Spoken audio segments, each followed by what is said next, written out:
¿Cómo hace el perrito? ¿Y el gatito? A ver, pero mira para acá. ¿Y el pollito? ¿Cómo hace el pollito? ¿Cómo hace el pollito?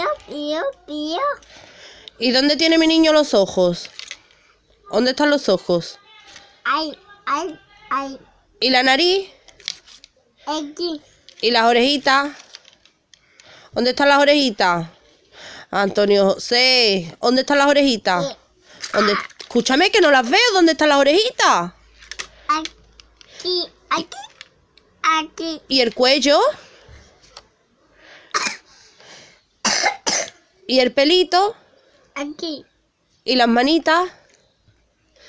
¿Y los bracitos? ¿Y la barriguita? Aquí.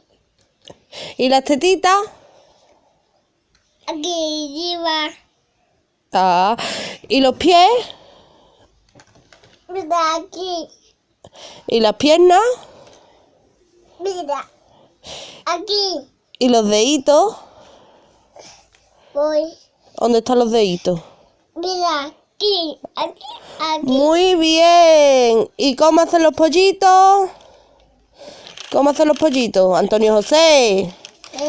¿Cómo hacen los pollitos? Yo. Y mi niño dice, ¡ole! Le. Y viva la Virgen. Yo.